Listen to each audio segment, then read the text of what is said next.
This is the story of a man named Stanley.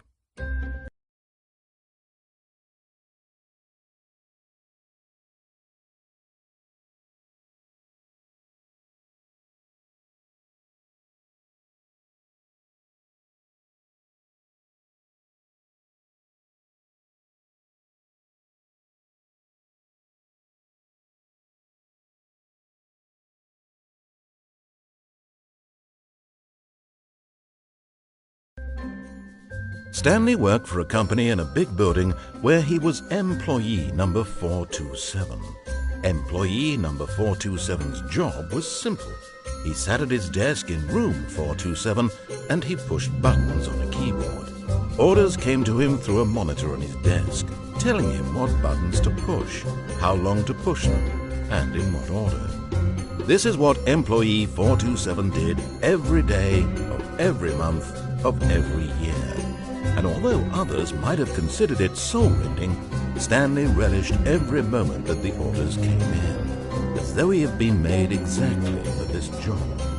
And Stanley was happy.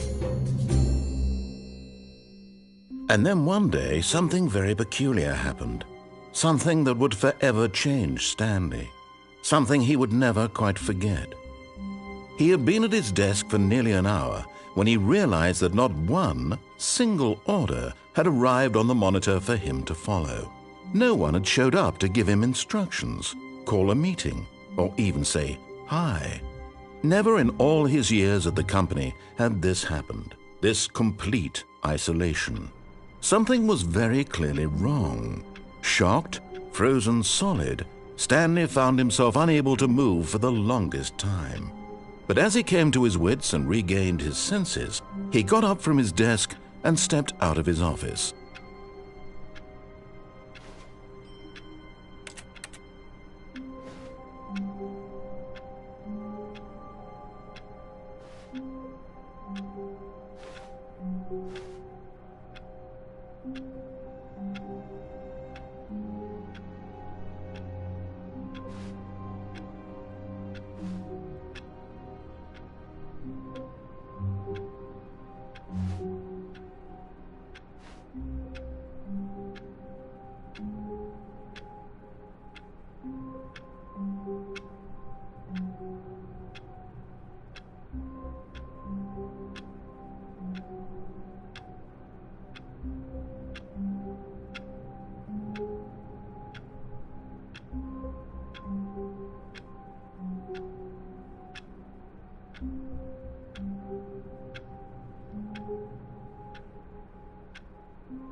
All of his co-workers were gone.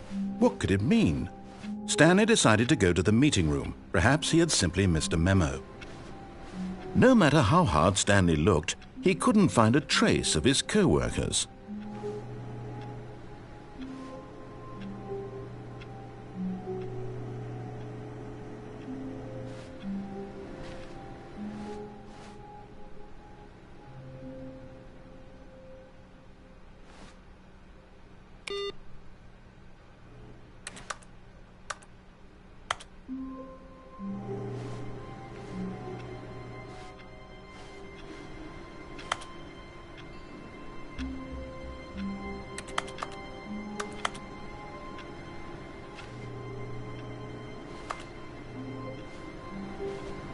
Stanley went around touching every little thing in the office, but it didn't make a single difference, nor did it advance the story in any way.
When Stanley came to a set of 2 open doors, he entered the door on his left.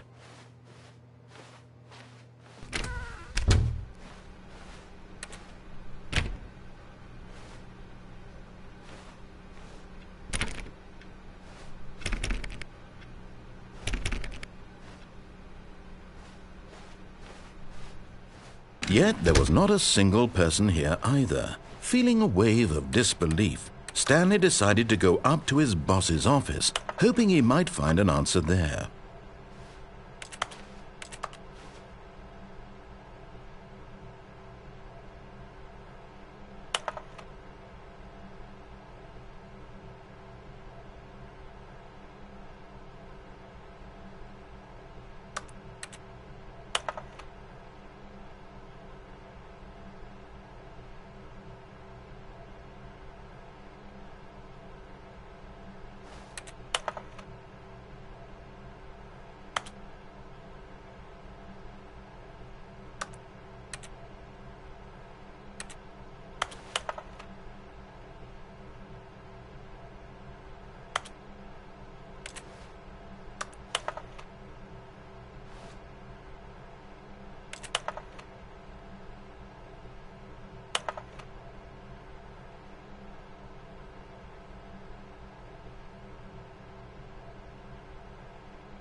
Stanley stepped into the broom closet, but there was nothing here, so he turned around and got back on track.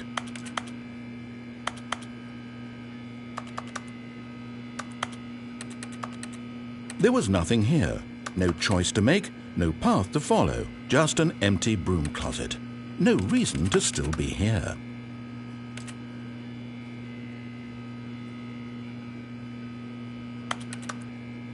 It was baffling that Stanley was still just sitting in the broom closet. He wasn't even doing anything. At least if there was something to interact with, he'd be justified in some way. As it is, he's literally just standing there doing sweet FA.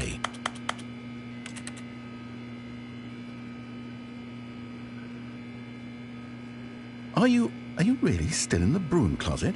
Standing around doing nothing? Why? Please offer me some explanation here. I'm genuinely confused.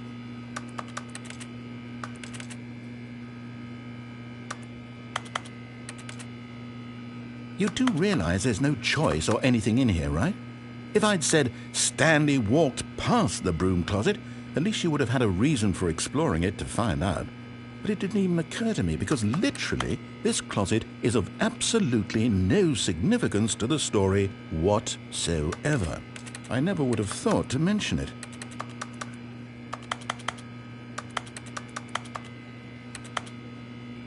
Maybe to you this is somehow its own branching path. Maybe when you go talk about this with your friends you'll say, "Oh, did you get the broom closet ending? The broom closet ending was my favourite." I hope your friends find this concerning.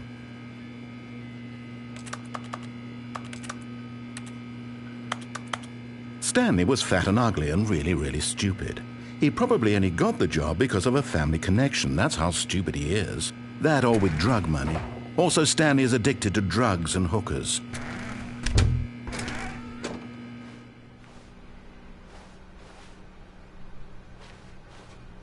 Coming to a staircase, Stanley walked upstairs to his boss's office.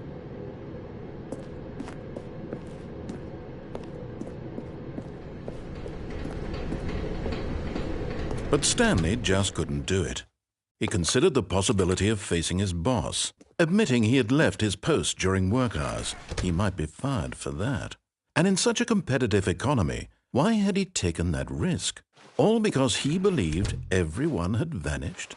His boss would think he was crazy. And then something occurred to Stanley. Maybe, he thought to himself, maybe I am crazy. All of my co-workers blinking mysteriously out of existence in a single moment for no reason at all? None of it made any logical sense. And as Stanley pondered this, he began to make other strange observations. For example, why couldn't he see his feet when he looked down? Why did doors close automatically behind him wherever he went? And for that matter, these rooms were starting to look pretty familiar. Were they simply repeating? No, Stanley said to himself, this is all too strange. This can't be real. And at last, he came to the conclusion that had been on the tip of his tongue. He just hadn't found the words for it. "I'm dreaming!" he yelled. "This is all a dream." Oh, what a relief Stanley felt to have finally found an answer, an explanation. His co-workers weren't actually gone. He wasn't going to lose his job. He wasn't crazy after all. And he thought to himself, I suppose I'll wake up soon. I'll have to go back to my boring real-life job pushing buttons. I may as well enjoy this while I'm still lucid. So he imagined himself flying and began to gently float above the ground. Then he imagined himself soaring through space on a magical starfield, and it too appeared. It was so much fun, and Stanley marveled that he had still not woken up. How was he remaining so lucid?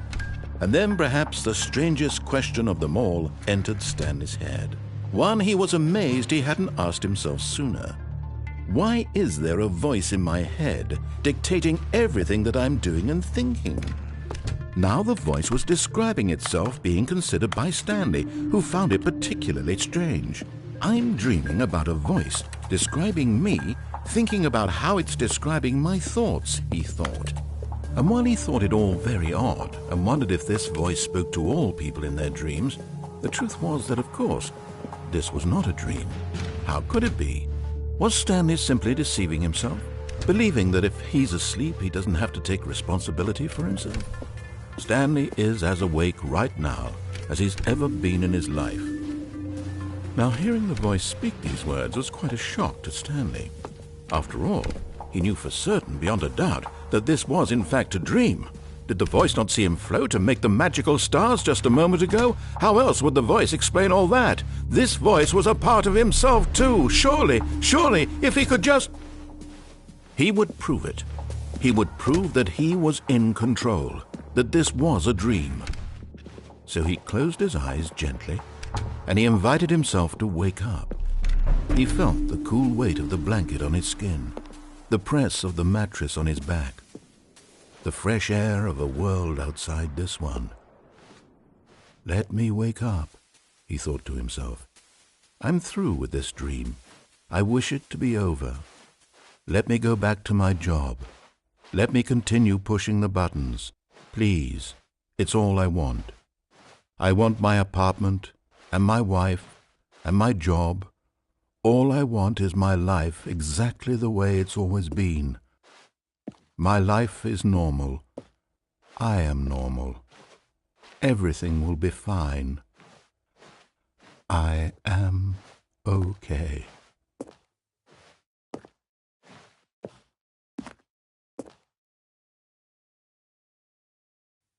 Stanley began screaming.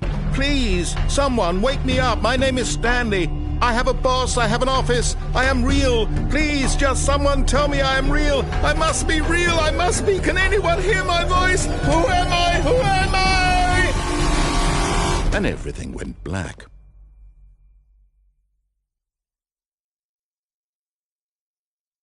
This is the story of a woman named Mariella. Mariella woke up on a day like any other. She arose, got dressed, gathered her belongings, and walked to her place of work.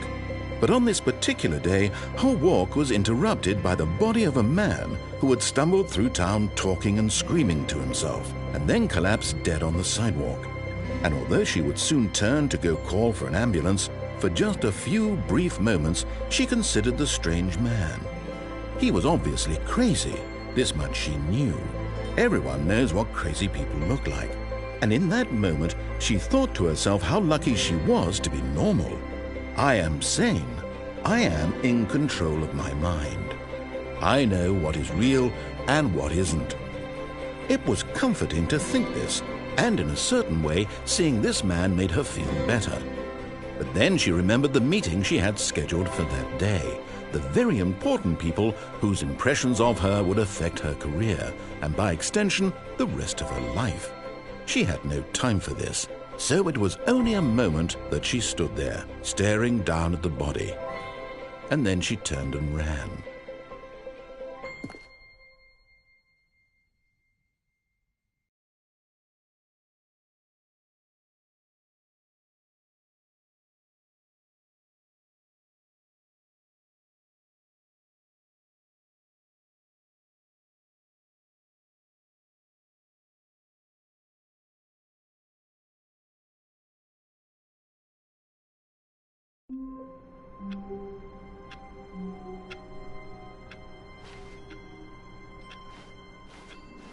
All of his co-workers were gone. What could it mean? Stanley decided to go to the meeting room. Perhaps he had simply missed a memo.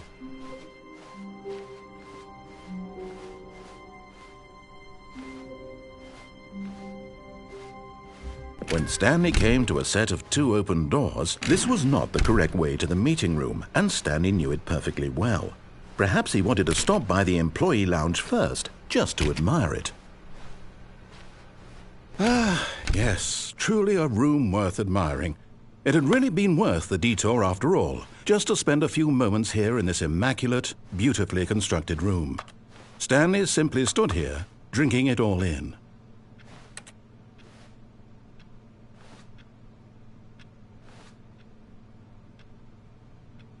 Yes, really, really worth it being here in the room. A room so utterly captivating that even though all your co-workers have mysteriously vanished, here you sit looking at these chairs and some paintings. Really worth it.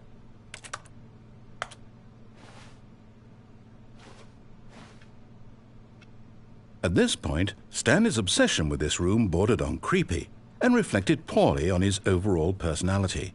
It's possible that this is why everyone left.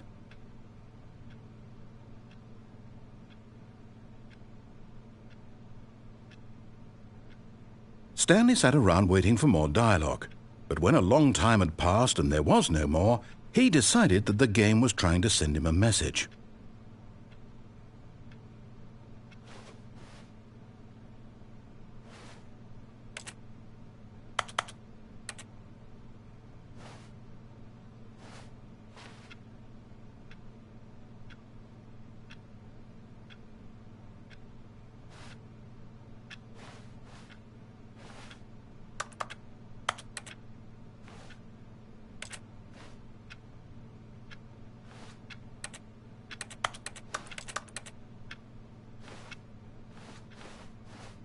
But at last, he'd had enough of the amazing room and took the first open door on his left to get back to business.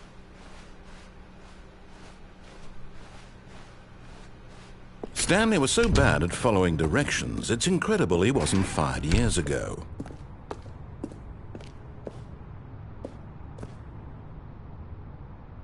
But in his eagerness to prove that he is in control of the story and no one gets to tell him what to do, Stanley leapt from the platform and plunged to his death. Good job, Stanley. Everyone thinks you are very powerful.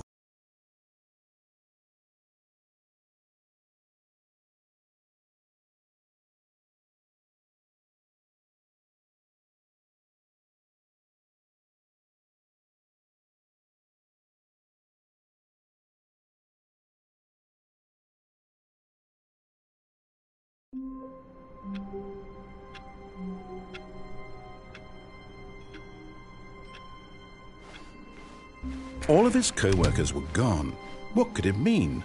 Stanley decided to go to the meeting room. Perhaps he had simply missed a memo.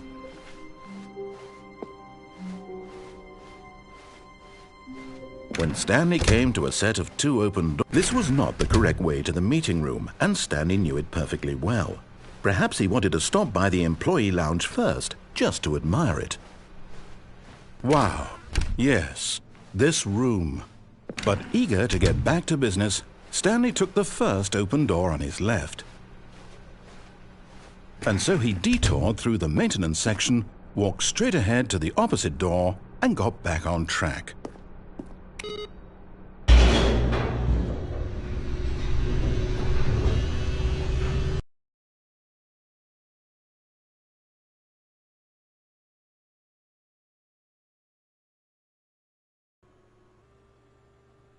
But Stanley didn't want to go back to the office. He wanted to wander about and get even further off track. So now in order to get back, he needed to go, from here it's, left.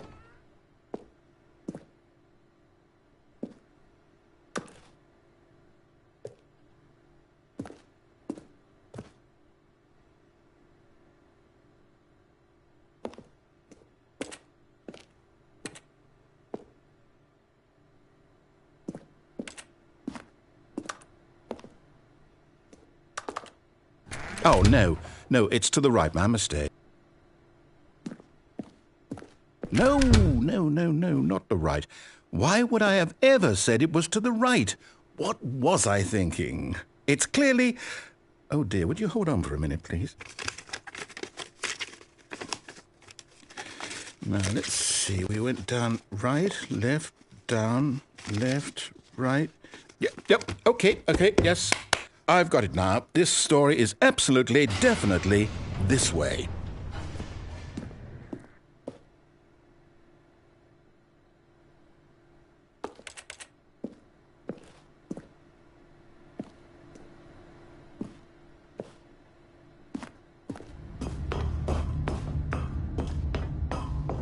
No. This isn't right at all. You're not supposed to be here yet. This is all a spoiler. Quick, Stanley, close your eyes. Okay. We just have to get back to, oh, who am I kidding? It's all rubbish now. The whole story completely unusable. How about, rather than waste my time trying to salvage this nonsense, we'll just restart the game from the beginning. And this time, suppose we don't wander so far off track, hmm? Okay, from the top.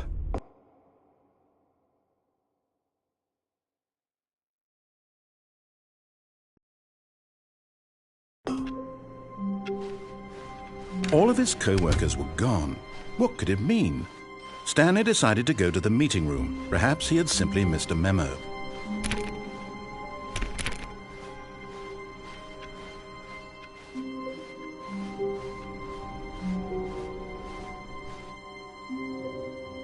When Stanley... Wait, what? No, I restarted. I swear, I definitely restarted the game over, completely fresh. Everything should be... Oh, did something change? Stanley, did you change anything when we were back in that room with all the monitors? Did you move the story somewhere or... Hold on. Why am I asking you? I'm the one who wrote the story. It was right here just a minute ago. I know for sure that it's here somewhere. Okay, then. It's an adventure. Come, Stanley. Let's find the story.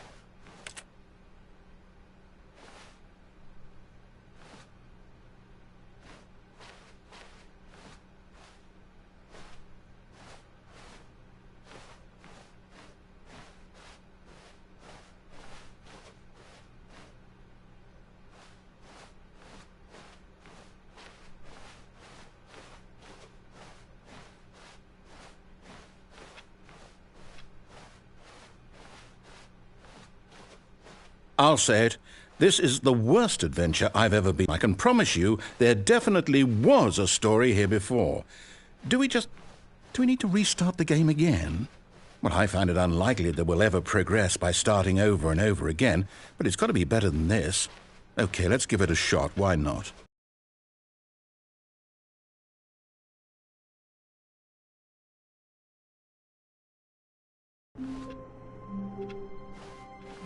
All of his co-workers were gone. What could it mean? Stanley decided to go to the meeting room. Perhaps he had simply missed a memo.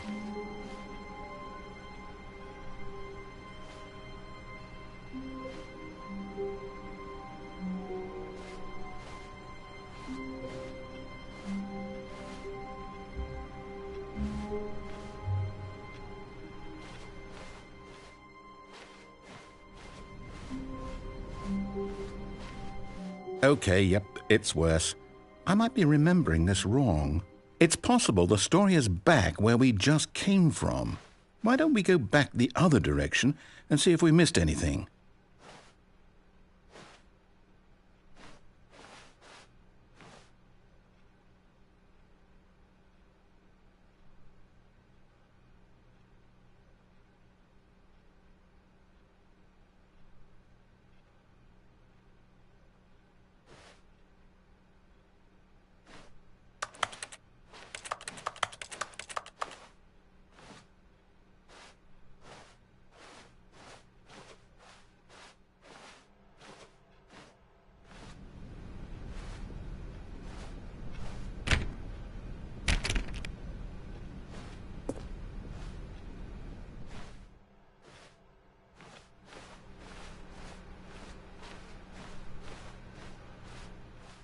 Aha!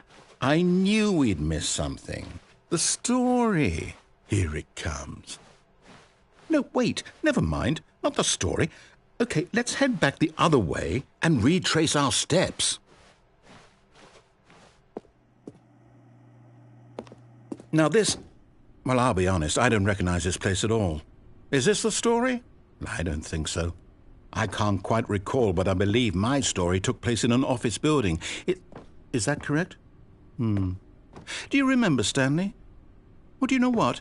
Since I've completely forgotten what we were supposed to be doing, how about this? You win! Congratulations! I know you put in a lot of hard work, and it really paid off, so good job. Oh, no. No, I don't feel right about this at all. We both know you didn't put in any actual work for that win. Some people win fair and square, and this was not one of those situations. Okay, I'm getting weirded out by whatever this place is. I don't care what might happen this time. I have to restart.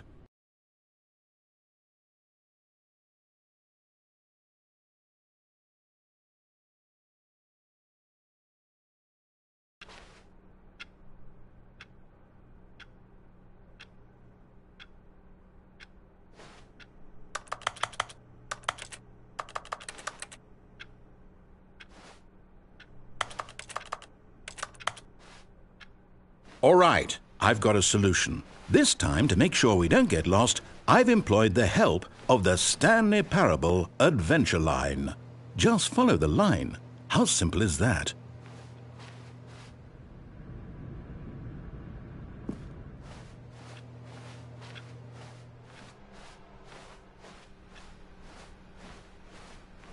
No, I'm down. We're leaving it up to the line from now on.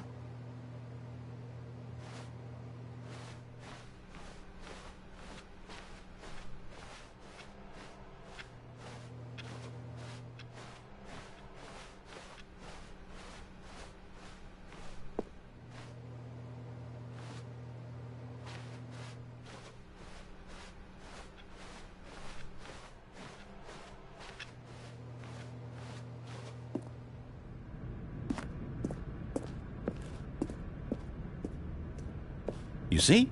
The line knows where the story is. It's over in this direction. Onward, Stanley, to destiny. Though, here's a thought. Wouldn't wherever we end up be our destination, even if there's no story there? Or to put it another way, is the story of no destination still a story? Simply by the act of moving forward, are we implying a journey such that a destination is inevitably conjured into being via the very manifestation of the nature of life itself? Okay, Stanley, I need to follow this train of thought for a minute. Just stick with me. Now, we can both agree that the nature of existence is in fact a byproduct of one's subjective experience of that existence, right? Okay, now if my experience of your existence rests inside of your subjective experience of this office, is this office in fact the skeleton of my own relative experiential mental subjective construct? Whoa. Hang on. That got a bit weird back there. Well, I'd like to apologize. Not sure where I was going with all that. You know what? I think what we need right now is a bit of music to lighten the mood.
Cut the music, go back and look at that fern.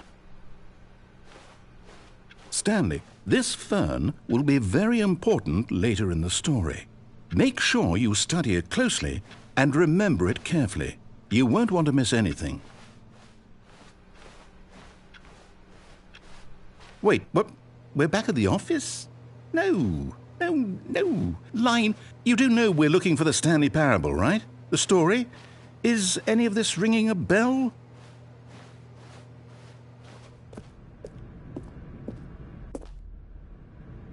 Oh, no, not again, Line. How could you have done this to us? And after we trusted you, after everything we've been through, you...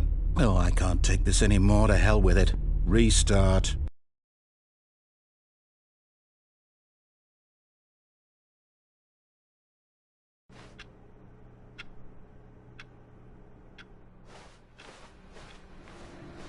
You know what, Stanley?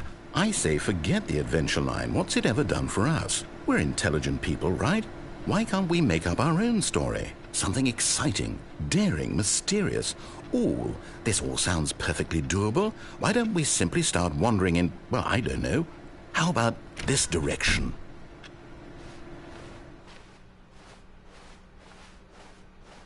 Now, yes, this is exciting. Just me and Stanley forging a new path, a new story. Well, it could be anything. What do you want our story to be? Go wild.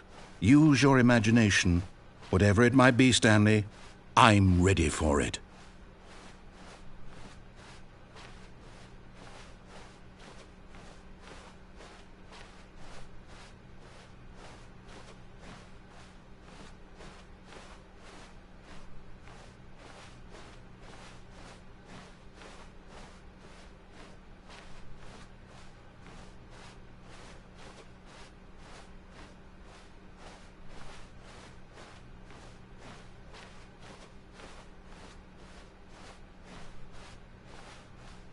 Oh, no, not you again. Stanley, I'd also like to veto the line from having any role in our awesome new story. No lines or monitor rooms. Just don't acknowledge it, and we should be fine.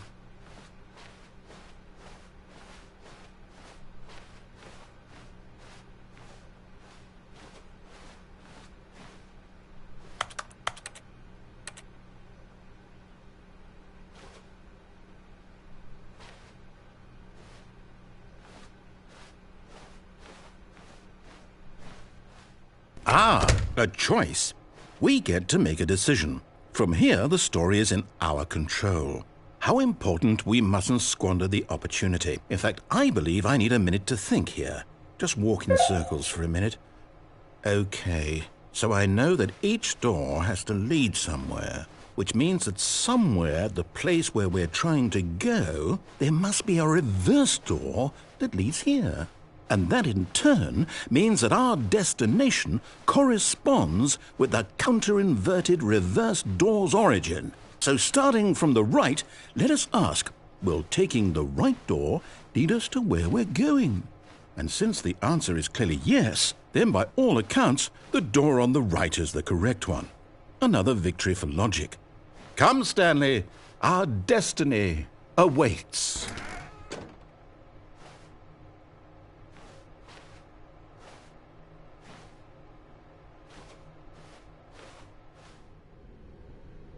Oh, hold up, what's this?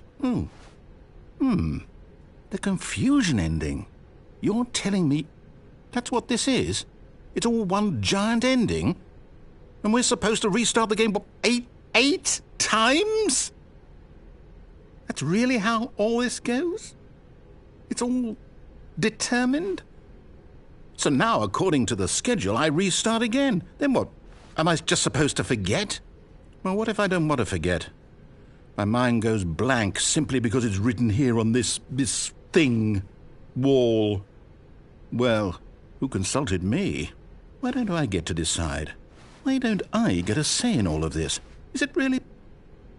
No, it can't be. I don't want it to be. I don't want the game to keep restarting. I don't want to forget what's going on. I don't want to be trapped like this. I won't restart the game. I won't do it. I won't do it. I won't do it. And the timer stopped? Does that mean, did we do it? Did we break the cycle? The, whatever it is that made this schedule? How would we even know? Will someone come for us? Will something happen? So, okay. I guess now we just wait, you know.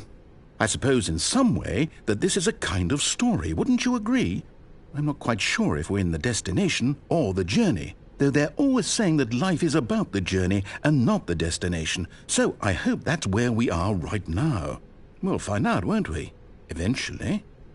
Well, in the meantime, if you...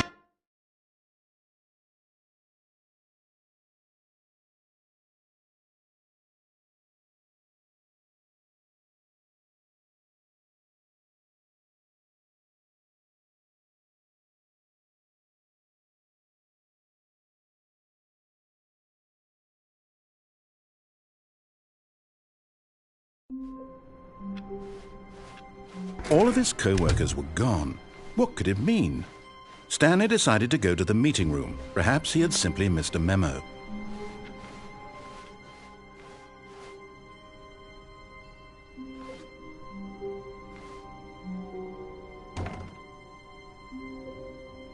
Oh, new content? What does that mean, new content?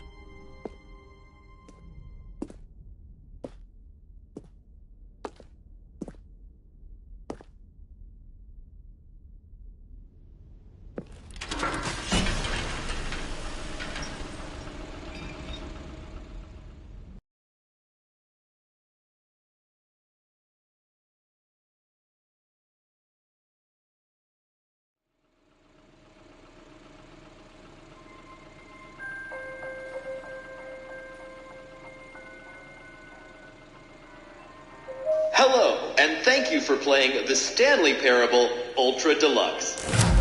As you may know, the Stanley Parable was a video game released in 2013 on home computers. After receiving critical and commercial success, it was expanded upon in 2022 with the Stanley Parable Ultra Deluxe, a reimagining of the game for consoles and home computers. The Stanley Parable Ultra Deluxe features exciting new content that broadens and expands the world of the Stanley Parable, delighting audiences the world over. Please, step inside and see what thrilling new adventures await in the Stanley Parable Ultra Deluxe. Oh, well, this sounds delightful. I'm very excited to see the thrilling new Ultra Deluxe content.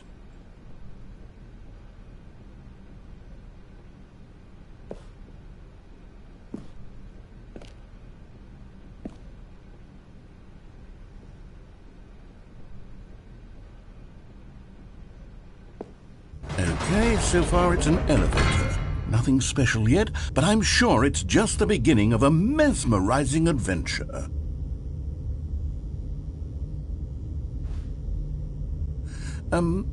Is it broken? What's going on here? Should we be moving somewhere or... Oh, there we go. All right, finally, at long last, it's on to the new content. I've never been more ready. Let's do it.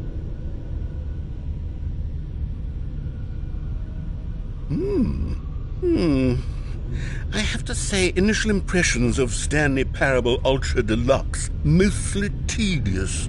It's as if Oh, okay. Let's see the content. Give me the content, Stanley.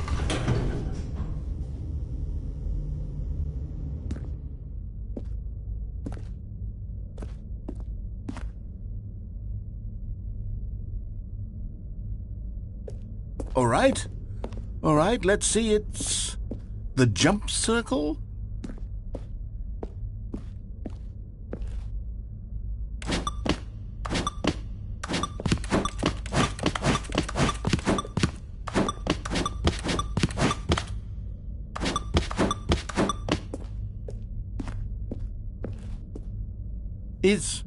Is that it?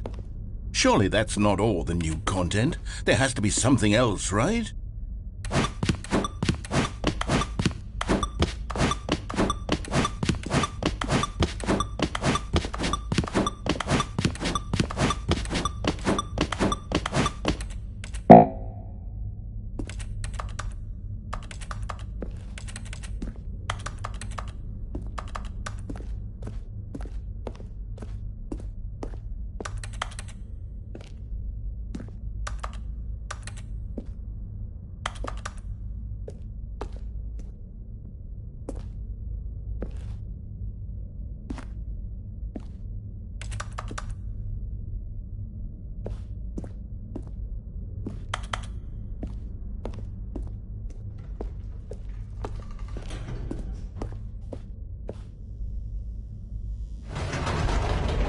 goodness.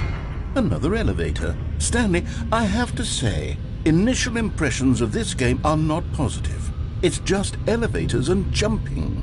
Is this what passes for exciting new content? If this is new content, then I could just read you the whole dictionary. There's 20 hours of new content right there. Hell, I could count to 30 trillion. You could put that on the box. The Stanley Parable Ultra Deluxe, now with over 1,000 hours of new content. And if...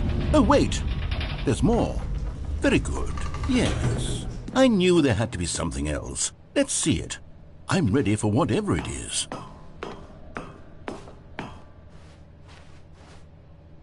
That's it? Oh, you've got to be kidding me. You see, Stanley? This is what happens when greedy video game developers with no respect for their fan base rush a cheap expansion to market for no reason other than to make an easy dollar. And don't get me started on the level of craftsmanship that's gone into it. In fact, I'm looking right now at the game's trophies, and it's hard to believe one of them actually says, "Test trophy, please ignore." What quality assurance department signed off on this? I'm infuriated and I'm offended, and I intend to find these people on Twitter and hold them personally accountable. It's my fault, Stanley. I built up too much anticipation around the new content, I'm afraid. It could never have lived up to such expectations.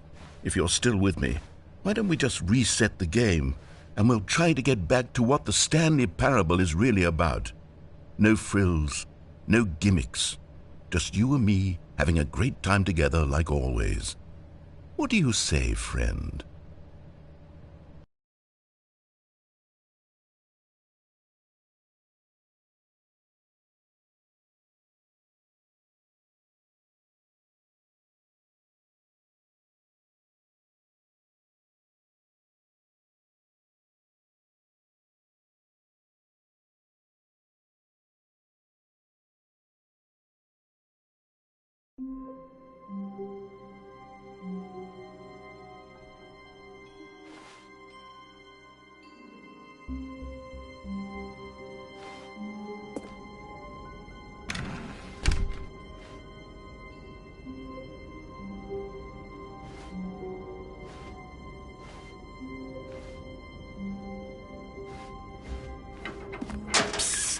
Stanley, come over here.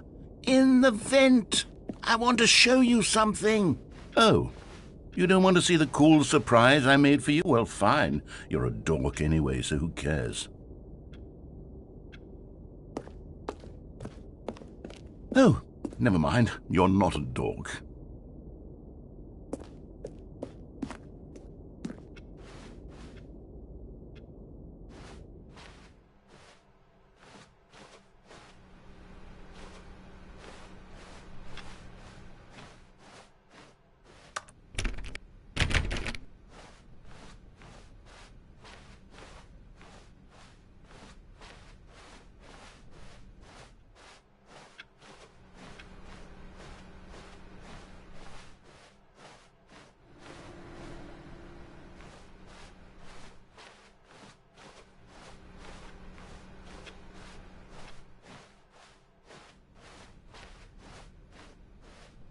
When Stanley came to a set of 2 open doors, he entered the door on his left.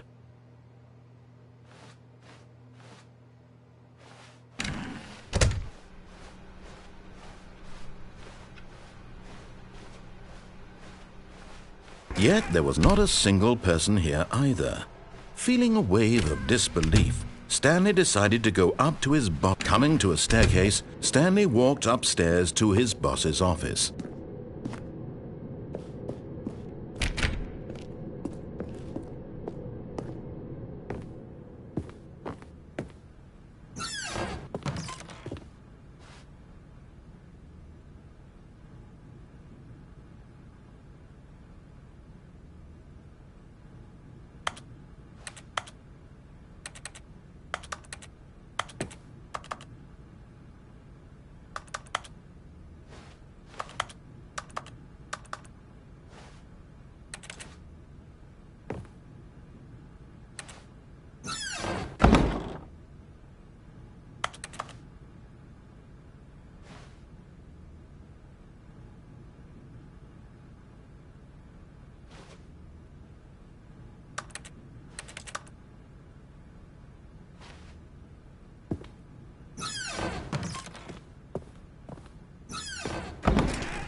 Stepping into his manager's office, Stanley was once again stunned to discover not an indication of any human life. Shocked, unraveled, Stanley wondered in disbelief who orchestrated this. What dark secret was being held from him? What he could not have known was that the keypad behind the boss's desk guarded the terrible truth that his boss had been keeping from him.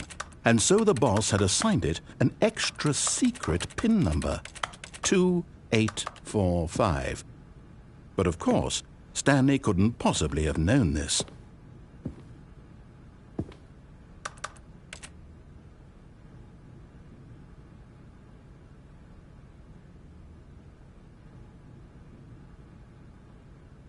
Stanley just sat around twiddling his thumbs. Trying to input anything on the device was useless, since he could never possibly know that the combination was 2845.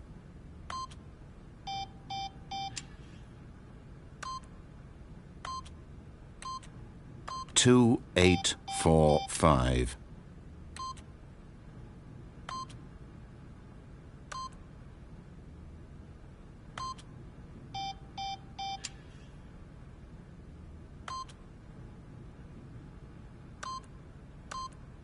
Forgot, but it turns out that the panel's emergency override kicked in, and the door just opened all by itself, and Stanley got the hell along with the story. Well, whoop-de-doo.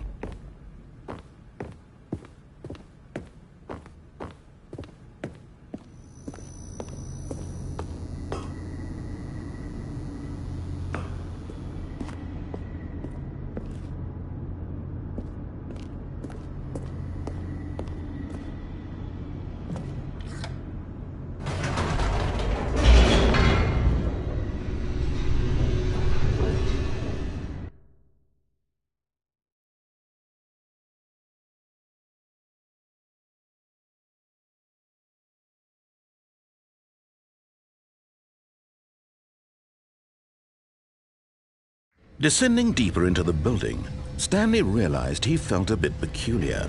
It was a stirring of emotion in his chest, as though he felt more free to think for himself, to question the nature of his job.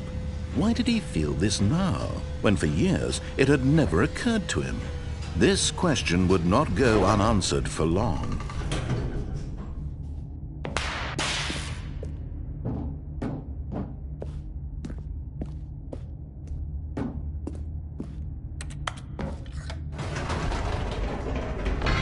Whoops, nope, never mind. Stanley actually got back into the elevator and went back up. Silly me. Why did Stanley do that when he knew that it would just lead back to his boss's office? Well, that's a great question. I just can't wait to find out.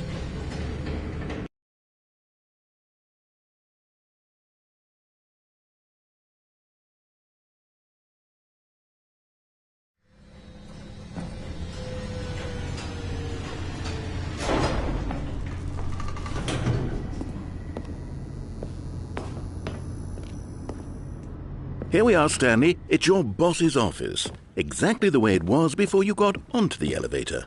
It's still just exactly what it is. What a decision you've made to come up here and look at the office again. This has fleshed out the plot of the story in new and fascinating ways I could have never anticipated. It's that keen eye for storytelling that you have, an incisive rapid fire of critical plot points, one after the other, weaving a rich tapestry of uncompromising narrative. Wow! I'm bolted to the edge of my seat.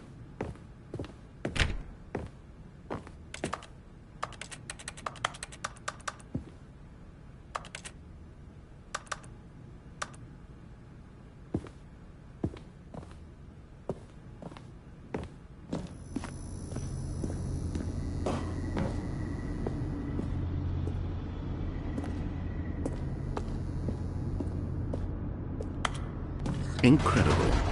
Now he's getting back into the elevator and going down again. Ladies and gentlemen, how does he keep coming up with all of this?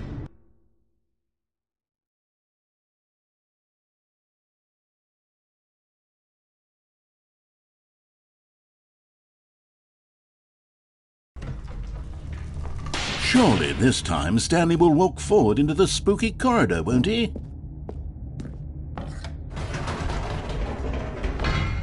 Did you think we were going to go forward down the spooky corridor? No. It's time once again to go back up in the elevator. I can't even begin to grapple with what might be up there. Is it the boss's office again?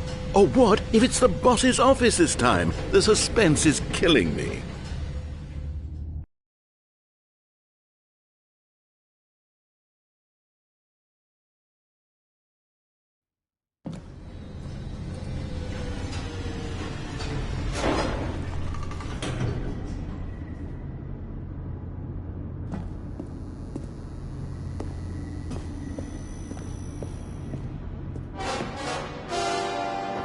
Oh my God, it's the boss's office. This absolutely changes everything for me. Give me a time out here for a minute while I process this.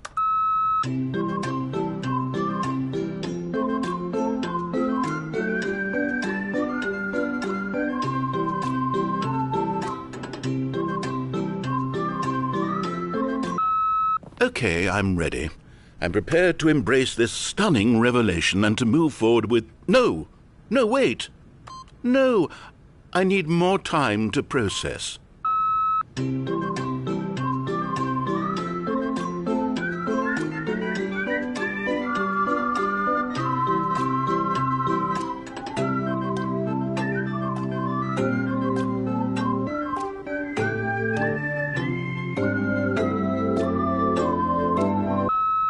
All right, I have fully come to terms with it. I have made space in my worldview for this astonishing new reality. As before, I turn to your expert eye for gripping narrative, Master Stanley.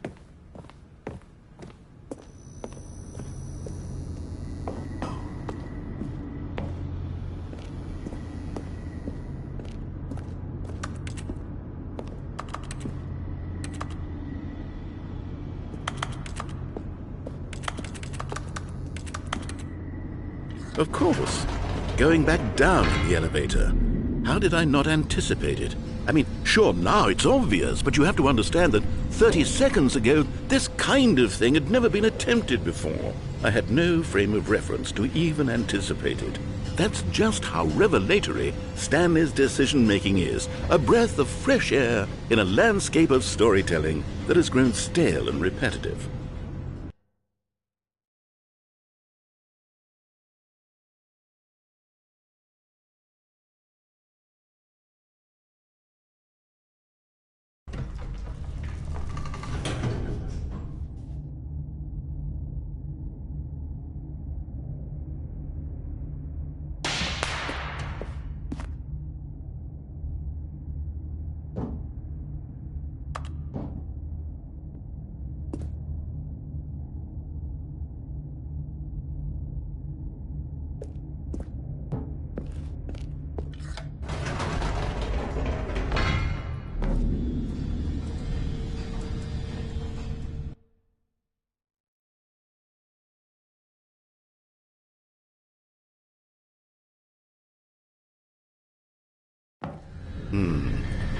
You know what? I've just thought of something. Hold on, let's stop for a moment. Don't you realize? It's the anticipation, Stanley. You and I, we have no way of knowing what will be at the top of this elevator. But the suspense, the agony of waiting and anticipating and having to guess, that's the real thrill. Oh, I simply don't want to let that feeling go. It's so precious, so fleeting. Why don't we take this elevator ride nice and slow? There we go. Isn't this so much more exciting? You know, Stanley, it seems like nowadays the only thing that audiences want is to be shocked as loudly and frequently as possible. They want big, explosive moments flung right in their faces from the very moment that things get started. But where's the tension? Where's the trust in the audience to build a slow and nuanced appreciation for the story, the characters? Why aren't we given time to imagine the surprises, to have to think and to anticipate, and then to marvel at the eventual reveal?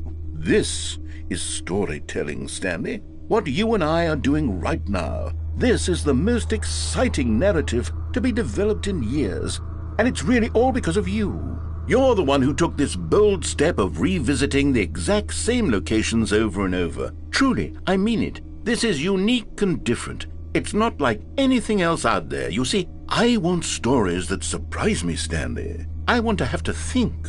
I want to be engaged and not pandered to. We're being fed such unimaginative drivel all the time, and we all know it, which is why we're so starved for content that makes us feel sharp and vital and alive. That's why people like you so much, Stanley, because you're not afraid to spit in the face of tradition. You're a role model, you know? People look up to you. Which is why, oh, I didn't know when to spring this on you, but, well, I've gathered a little press conference for you, so that you can talk about your work and your storytelling and your life. Yes, I know you're not much for the public eye, but I thought it would especially mean a lot to the people who have been following you from the beginning. They really look up to you, Stanley. I don't know if you realize the impact you have on them. This is the kind of gesture that might leave a tremendous impact on them for the better. Oh, good, we're here. Okay, the room where we're holding the press conference should be just around the corner here somewhere.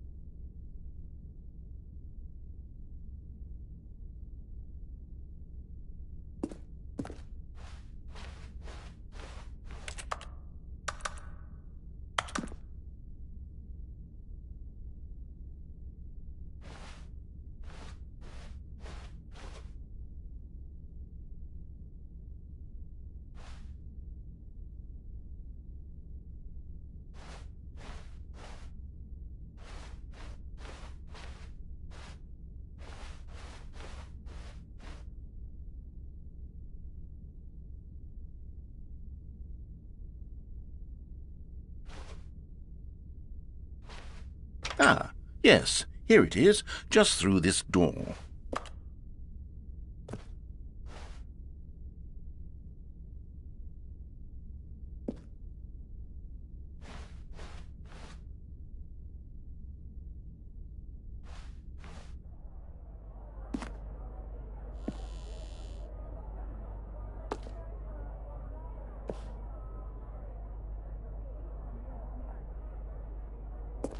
All right, are you ready? I've told them you're going to speak a little bit about the nature of surprise in storytelling and what it means to craft a truly unpredictable narrative. Oh, don't worry. You'll do great. Just be yourself and speak from the heart. I'm really proud of you, Stanley.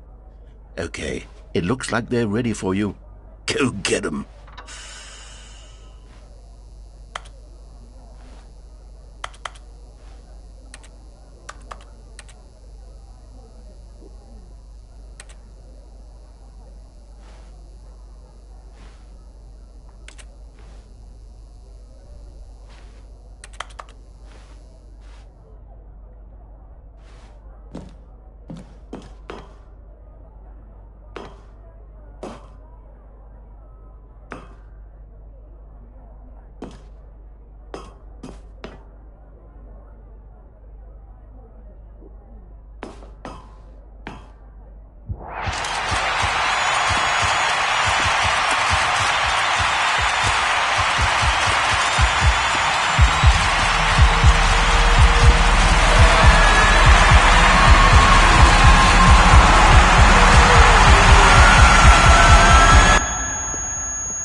Stanley, come over here.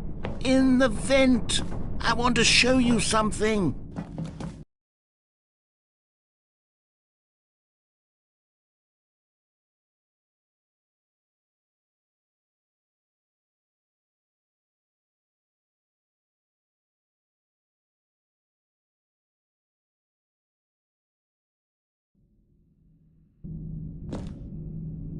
Okay, you remember how cheap and unsatisfying the new Ultra Deluxe content turned out to be? Well, it got me thinking about the past and how much better the Stanley Parable used to be. So I made something special and tucked it away here where the game's developers won't find it. Just our little secret. Take a look.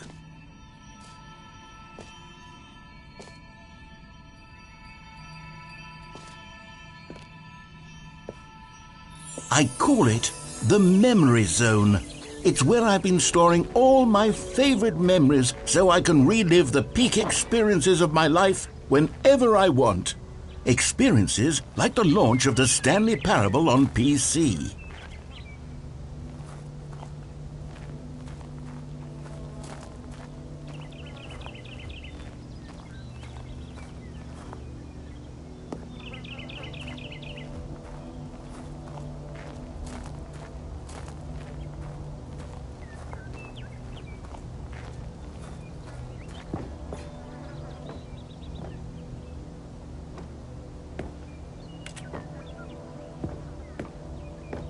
You see, Stanley, doesn't the Memory Zone remind you of how wonderful Stanley Parable was before it was sullied with a cheap PlayStation port?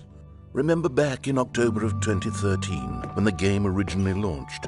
Back then, video games had integrity. Back then, it all meant something. Oh, the waste.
And over here is where I keep reviews of the Stanley Parable. Like this stunning triumph of games journalism, 10 out of 10 from Destructoid.com. James Stephanie Sterling writes, and I quote, "Where so many games that aspire to be more than games end up less than any form of art, Stanley Parable strives and then succeeds to be every game ever created." Did you hear that, Stanley? Every game ever created. That's how grand and all-encompassing the original Stanley Parable was. It was literally every game ever created. It was Skyrim, it was Persona 3, it was all of them, and now it's nothing. It's no games at all. It isn't even the Stanley Parable anymore. It's just a husk now. A lifeless husk with an hour of new elevator content.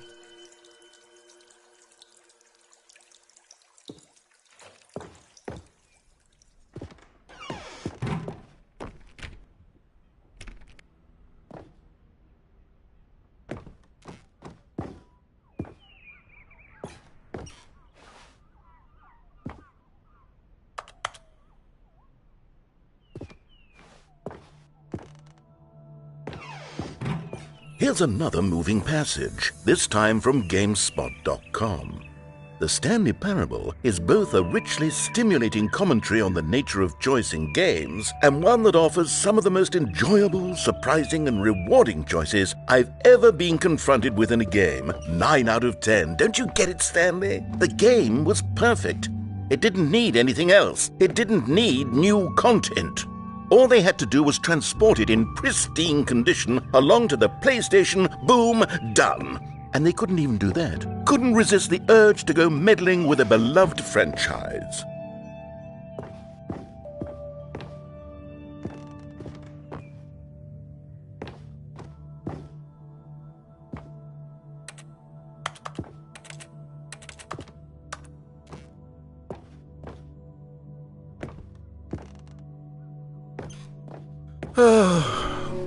These were simpler times, Stanley.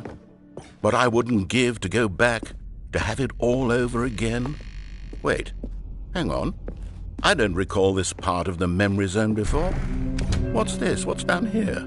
Oh no, oh God, no, Stanley. It's a collection of reviews from Pressurized Gas, the extremely popular online storefront for computer games. I haven't looked at these in years. I can't even imagine what's been collecting down here. Surely these reviews were glowing as well, weren't they? Honestly, I could not be bothered to play this game to full completion. The narrator is obnoxious and unfunny, with his humor and dialogue proving to be more irritating than entertaining. Unfunny? I'm not trying to be funny. I'm trying to make a serious work of art.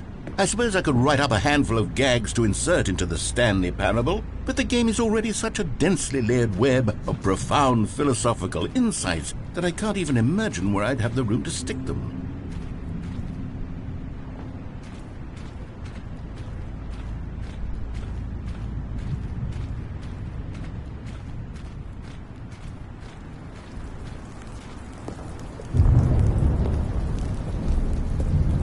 Okay, let's see what this one says. While the idea for the game is good, for someone who prefers non-linear games, his preachiness gets annoying fast. Preachy? Stanley? I'm not preachy, am I? You can tell me if I'm preachy. Honestly, you can. Oh, goodness. This is actually quite shocking for me. Well, to be honest, I had always thought of the game's dialogue as being rather terse to begin with. You can't know how much fluff I cut from the game to get it to feel as light and airy as it... Well, I always thought it did, but maybe it wasn't. Oh dear, what an awful memory to have to hold on to.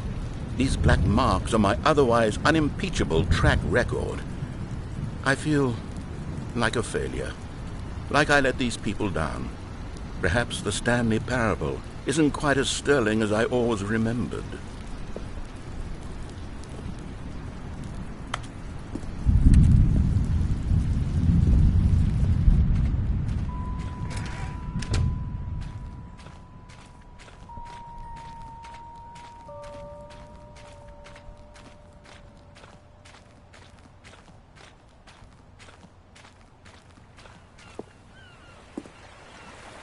What's this one got to say? You constantly have to stop doing anything so the narrator can catch up with his long-winded explanations of what's happening. I wish there was a skip button. A skip button? Well, yes. Yes, I think we can do that. If I'm truly too preachy, then maybe letting you skip ahead for just a moment, surely it couldn't hurt. Not if it means we can strike these negative reviews from the record. Only positive reviews of the Stanley Parable. That's my motto today, and it's always been my motto. I'd do anything for the customer, Stanley. Yes, a skip button we shall have.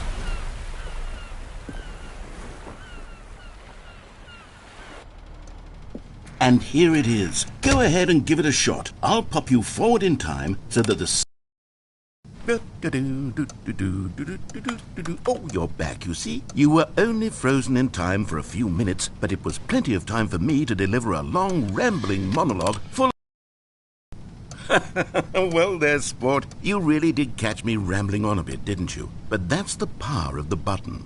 The minute I start to go off on a thoughtless display of self-absorption... Okay, welcome back, Stanley. Now, I should say that the amount of time the button has been skipping through is becoming longer and longer. That last one was, well, I want to say maybe 30, 45... Stanley, please don't push the button again. It's been 12 hours. You've just been frozen there. I don't know why the skips are getting longer, but they're really, truly getting longer, and my God, there's no way out of the room. Oh, Stanley, you're back. You're back. Oh, my goodness. I have someone to talk to again. Stanley, I think it's been a week. Or 2 weeks. I've been sitting here all that time. Just sitting here. Not a single person to speak with. And you'd think that that's just how it's always been, right? Me talking and you saying nothing. Would you think that it's exactly... Oh... Hello, it's you. You're here again. Welcome. I have had time to think about you and about us.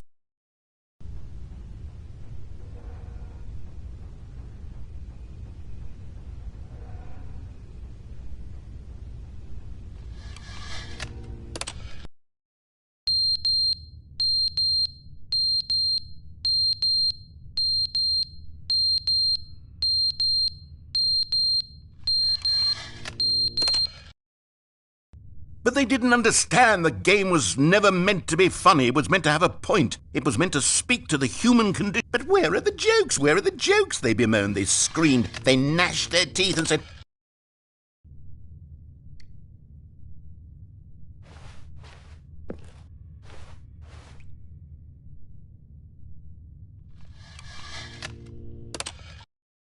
the end is never the end, is never the end, is never the end, is never the end, is never the end, is never the end, is never the end, is never the end, is never the end.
Stanley knew the office layout like the back of his hand. It was only a matter of time before he found the others, wherever they were. Just a matter of time.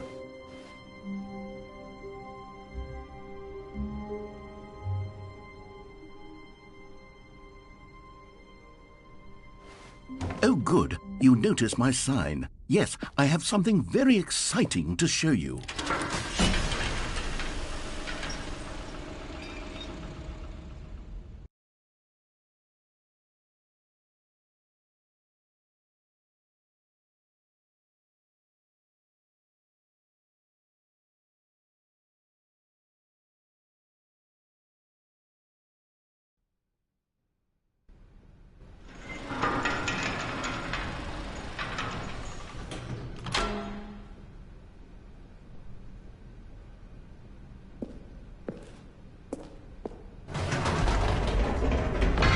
You see, Stanley, I've been reflecting on the Stanley parable. and about how roundly disappointing this Ultra Deluxe version has turned out to be. The original Stanley Parable was a landmark, and any new content for it should live up to that legacy. So forget this Ultra Deluxe nonsense. I say we take it one step even further. Which is why I'm very proud to announce for the first time ever, the Stanley Parable 2.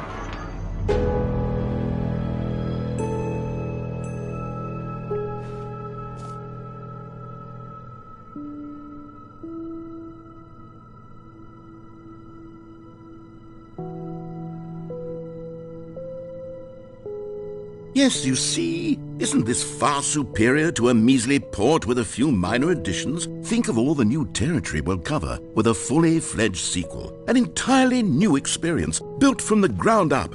Why, there are so many possibilities. It could go in so many different directions. This is what fans have truly been asking for.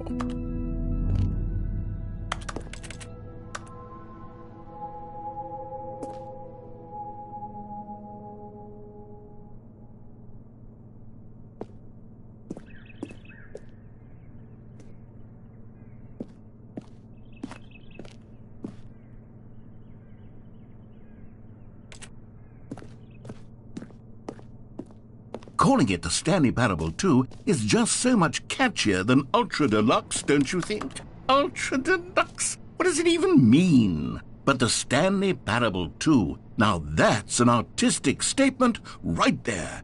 It's future-oriented. It screams progress and innovation and long-term franchising potential.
Now, to be clear, I haven't quite nailed down what exactly the Stanley Parable 2 is going to be, but let's take a look at some of the features I've been developing for it.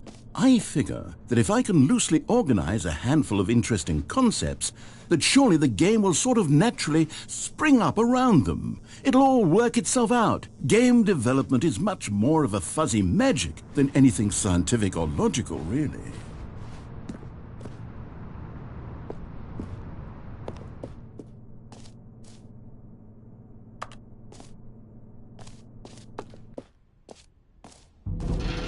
Here we are. Go on, try out some of the new features.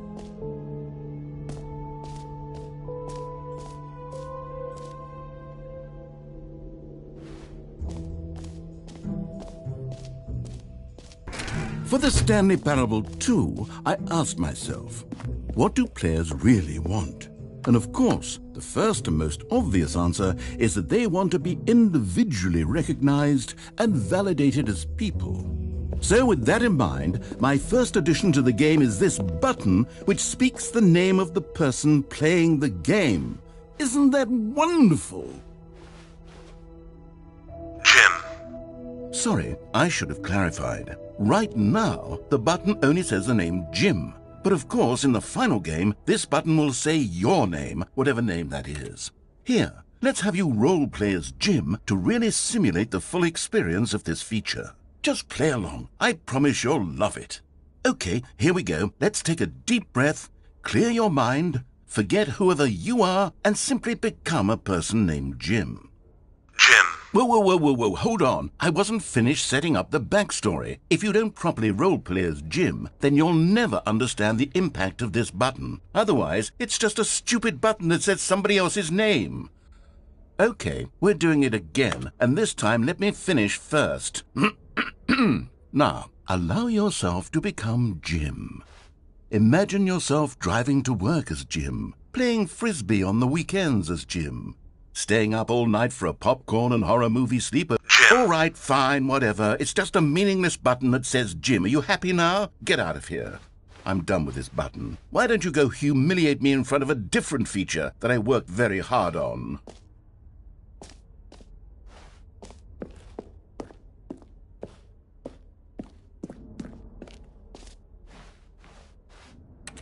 See, if you'd only played along, that would have been your name the button says. But no. Instead, I can't even think about it. I'm taking the Jim button away. Jim.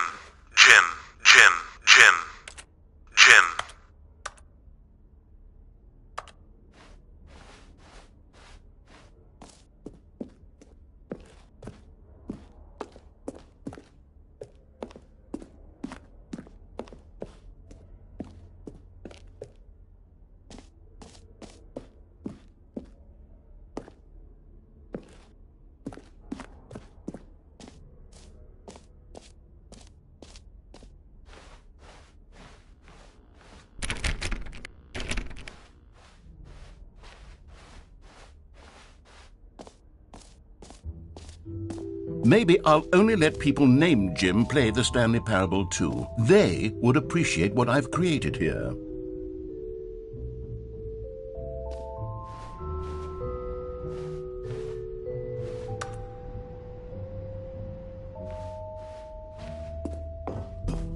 An epilogue would be fun, wouldn't it, Stanley? Yes, it would go at the end of the, well, we'll figure that out later.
Now, here's something special. You remember that broken test trophy that got left in the game on accident? Well, I'm developing a technology to simply give you the trophy. Yes. You see, you'll come to this lever, and when you pull it, the trophy will be given to you. It's as simple as that.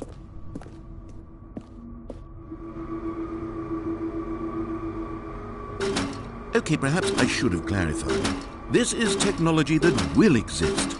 Right now, the trophy is still fully broken. I'm not a wizard, Stanley, but I guarantee it will be fixed in the sequel to at last satisfy the hordes of ravenous fans all over the world who have been uproariously demanding this feature. Gamers, we hear you, and I promise it will happen.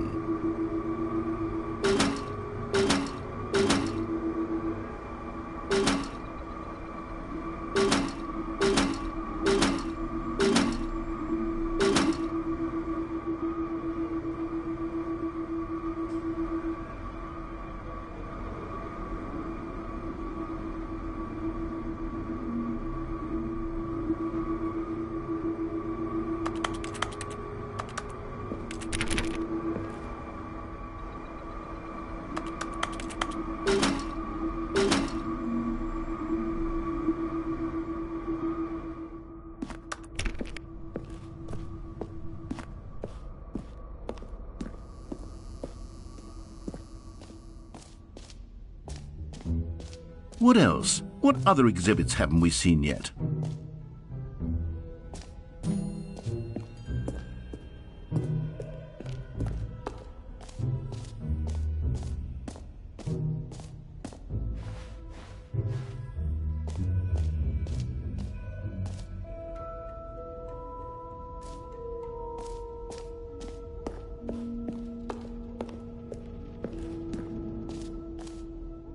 Ah, collectibles. Now it's a real video game. In the Stanley Parable 2, you'll run around gathering up these miniature Stanley figurines. And what's truly innovative is that there will be no reward for collecting all of them. I don't want to stifle the intrinsic joy of watching a number go up. You simply collect all of them, and then you move the hell on with your unremarkable life.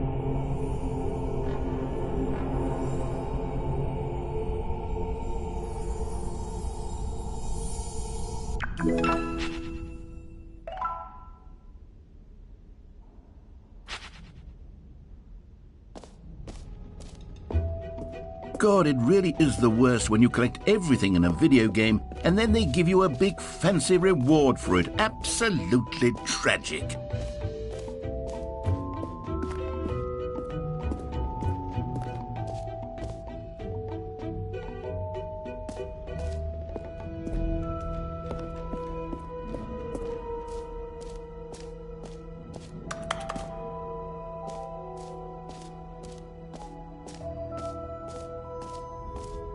You know what?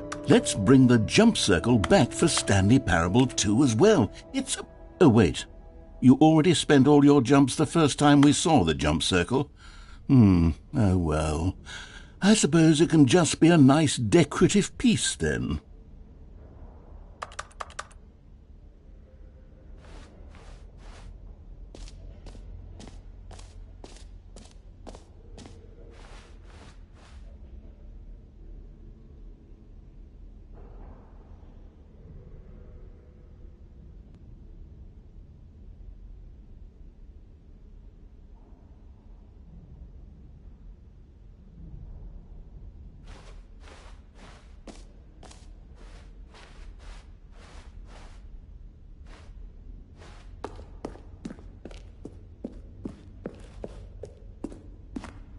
Oh, goodness, Stanley, this is fairly awkward. I hate to do this, but before you leave, you really should go to the bucket exhibit. You see, there's a surprise I was going to spring on you later, and it involves the bucket. And I really do hate to break the illusion, but it's important that you go see the bucket, okay? All right, I'll get out of your hair now.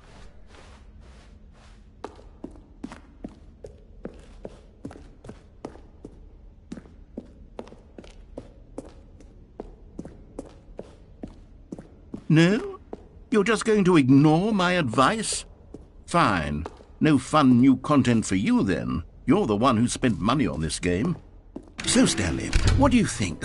Do you like all of the new features? Yes, I know it's not exactly clear yet how exactly these features will come together as one single coherent video game, but I can feel it in my soul. It's going to work. There's definitely a good game in there somewhere. Say, let's do an experiment. I'll arrange these new features together, and we'll see whether or not it coheres into a meaningful gameplay experience. Okay. Are you ready? Here it is. I give you the Stanley Parable 2.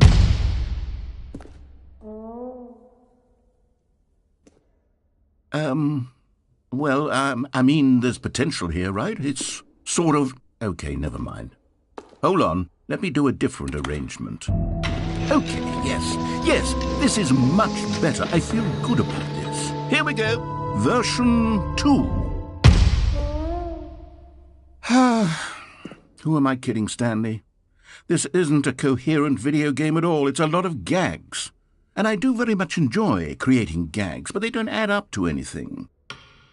I wanted more than anything to create a sequel that would capture all the magic of the first game. I wanted fans to love it. No matter how good these gags are, they won't stand on their own. They would need the structure and the gameplay of the original. Wait, maybe that's it. I can take the original Stanley Parable and simply, well, Insert a few of my new features into it, tastefully, of course, with respect, with care for the vision and integrity of the original game. Would it possibly work? I suppose it could, but it would need a really, really tremendous title screen. A title screen that says with bold and uncompromising conviction, "This is the Stanley Parable 2. Let me see if I can whip something up. All right, perfect. Go ahead. Take a look.